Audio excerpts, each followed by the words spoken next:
everybody. I'm Hillary Atkin from the Atkin Report in Los Angeles, and I'm so excited to welcome Jordan Rayner from The Voice to this edition of Hillary's Happy Hour. Jordan, how are you doing today?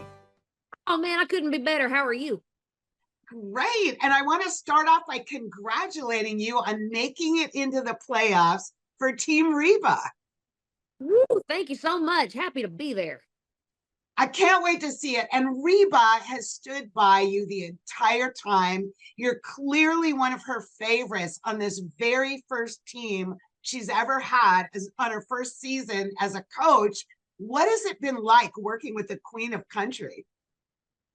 It's everything I hope it was. You know, she and I are from the same town in Southeast Oklahoma. That's why we talk the same kind of funny. And there's just kind of a kindred spirit between the two of us. You know, I don't like to throw the word favorite around, but there's common ground that I think really kind of bonds us in a special way. So it's been really cool getting to know her, not just as a performer and as a fellow musician, but as an Oklahoman, because we Oklahomans, we have something that you can't explain to anybody else, but it's just like, hey, we're family.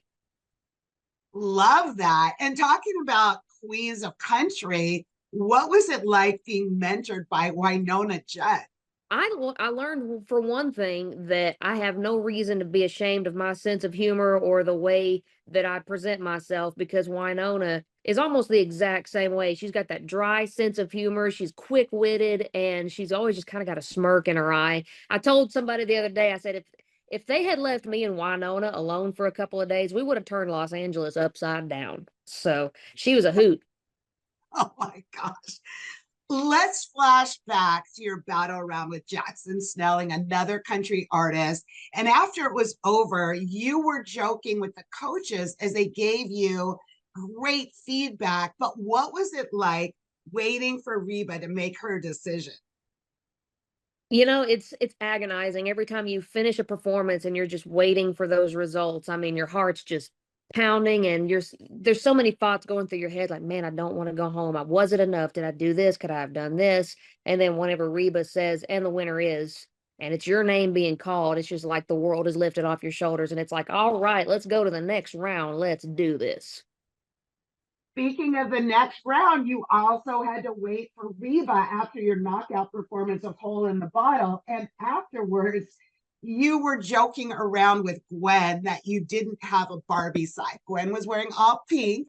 Where are you coming up with all these off the cuff jokes like no one else on the show? Listen, my mouth used to get me whippings every day, and now it makes me a full-time living. This wit was always part of me, and I used to sass my teachers and sass my mama, but it's getting me by in a different way now. It's so much fun to hear because you're the only person doing this, and some of the things that come out of your mouth, like during your blind, you said you were wearing sunglasses because it bothered your mom. Your parents are right there. I just loved it. But yeah.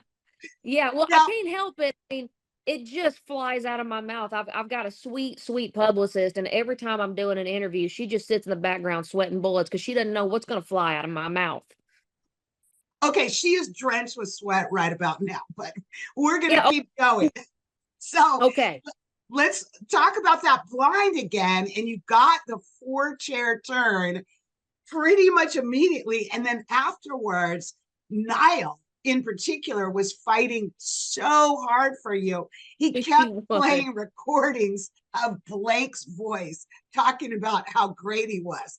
So did that influence your decision? I mean, how tough was it for you to decide between everybody? You know, it's one of those things. Again, me being from the same town as Reba, having grown up in country music, there was truly only one decision. So as hard as Niall fought, he was pretty much nailing a screen door onto a submarine. It wasn't going to do much good. Well, I'm sure you appreciated it anyway, getting all the love that you did. Of course I did. Of course. You know, it's an honor to have 4 superstars genuinely saying, "Hey, I want to work with you." And I would have been happy to work with any of them, but I'm definitely glad that I had the opportunity to work with Reba.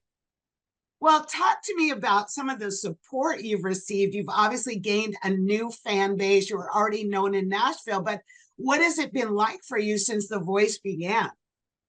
It's been absolutely insane. The press has been so extensive. I couldn't believe the coverage that I've gotten from Billboard magazine to Entertainment Tonight. Just so many huge outlets that have been so gracious to be excited about what I'm doing, and that's translated into I get recognized on the street now all the time. I was out in my backyard the other day, and somebody was walking their dog, and they said, "Are you that girl from The Voice?" And so we had to stop and take pictures, and it's been absolutely crazy.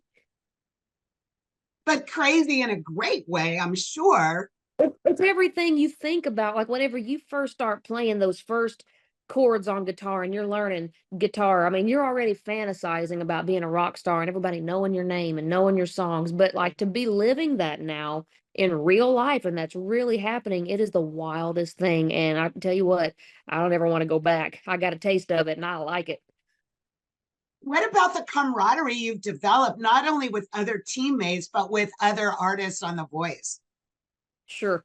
Well, I'll tell you this. This has been a surprising experience for me because I expected it to be a very competitive environment and for it to not be very warm and welcoming. And it's been the exact opposite. We are one big family, and some of the relationships and the friendships that I've made over the last few months will be lifelong. And I couldn't imagine that just 3 or 4 months ago, I didn't have an idea that these people existed. It's just the coolest thing. It's so great to hear. And I think it comes across during the show how, close everyone becomes.